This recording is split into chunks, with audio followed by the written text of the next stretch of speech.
Eles poderiam ter uma religião oficial, mas tendem a ser mais tolerantes. Raramente empreendiam perseguição sistêmica. Não havia neles o equivalente à Inquisição. Essa frase foi dita pelo historiador católico Paul Johnson ao se referir aos reformistas. Muitos usam disso para dizer que a igreja protestante sempre foi muito pacífica. Afinal, o hábito de queimar pessoas na fogueira, prisão e intolerância é coisa da Igreja Católica da Idade Média. Porém, isto é uma grande mentira, pois os protestantes conseguiam ser tão intolerantes quanto os católicos. Claro que não era algo universal e tão organizado como a Igreja Católica, mas houve sim perseguição em menor número. Como exemplo, podemos pegar os judeus, as mulheres que eram consideradas bruxas, simpatizantes da doutrina protestante, mas que discordavam em qualquer ponto, eram julgados pelo líder da religião, como por exemplo Calvino e Lutero. Dessa maneira, a reforma que buscava a liberdade religiosa conseguia ser tão autoritária quanto a sua antecessora. Todos os três partidos, os calvinistas, os luteranos e os católicos,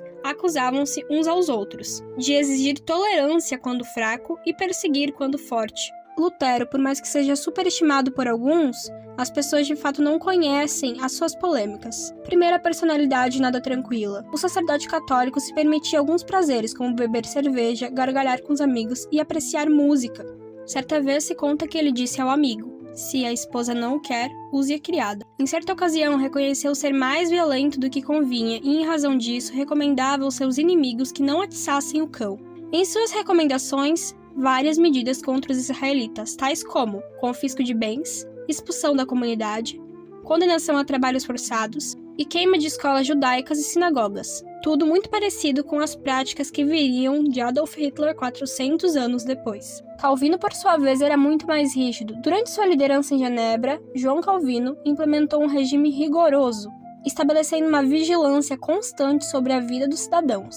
Através do consistório, uma corte eclesiástica composta por pastores e anciãos leigos, Calvino buscava disciplinar a sociedade conforme sua interpretação da Bíblia. Esse órgão tinha autoridade para investigar e punir transgressões morais, impor a religião e expulsar membros da comunidade. A vigilância era minuciosa e abrangente. A polícia religiosa, composta por funcionários do Estado e voluntários, tinha a obrigação de interrogar e examinar os pertences das pessoas, incluindo roupas, penteados, anéis, sapatos e até mesmo a cozinha em busca de transgressões alimentares. Livros eram examinados para verificar se continham ligações com o catolicismo, e até mesmo as correspondências eram censuradas.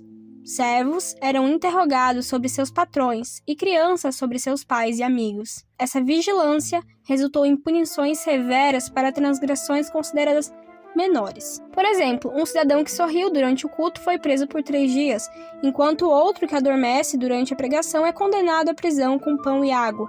Atos como jogar dados, falar contra a predestinação ou possuir livros não autorizados resultavam em punições que variavam de açoites a exílio ou até mesmo execução. Quando se fala de predestinação, se fala da doutrina que Calvino fortemente acreditava, que dizia que Deus sabia quem iria se salvar e iria se perder, e não importava o que você fizesse para tentar se redimir com Deus, você seria uma pessoa perdida e condenada ao inferno. A caça às bruxas. Ambos calvinistas, como luteranos, caçavam bruxas. Isso tudo servia para demonstrar pureza doutrinária e fervor. Os protestantes invocavam Êxodo 22, versículo 18, que diz: Tu não deve deixar uma bruxa viva. Na verdade, o que eles faziam era isolar os textos. Ou seja, eles pegavam um texto que na verdade não queria dizer aquilo para poder, de alguma forma, satisfazer aquele ego, satisfazer aquilo que eles queriam de fato fazer com aquelas pessoas para que servisse de exemplos. Ou seja, eles não queriam ser contrariados. Massacre aos camponeses. No período em que ocorria a reforma protestante na Alemanha, os camponeses adotaram a doutrina de Lutero e aprofundaram a reforma. Queriam também uma reforma social, combatendo a servidão e os maus tratos praticados pelo clero católico e pela nobreza alemã. Muitos pregadores passaram a defender a necessidade de o camponês se libertar da opressão que recaía sobre ele, levando em consideração também os impostos. Thomas Mensah, líder desses pregadores, comandou os camponeses na tomada da cidade de Mauthausen, estabelecendo um conselho eterno que pretendia governar no lugar dos nobres. Thomas escreveu uma carta pedindo apoio a Lutero e recebeu dele uma negativa. Ele dizia: Abraão e outros patriarcas não tinham escravos? Portanto, vosso terceiro artigo é inoperante diante dos evangelhos. Este artigo deveria tornar todos os homens iguais, e isto é impossível, pois um reino terreno não pode sobreviver se não houver nele uma desigualdade de pessoas, de modo que alguns sejam livres, outras presas, algumas soberanas, outras súditas. Os camponeses não atenderam à orientação de Lutero e continuaram com a revolta. Lutero escreveu um manifesto condenando a rebelião e dizendo que os homens que se rebelaram deveriam ser condenados à morte.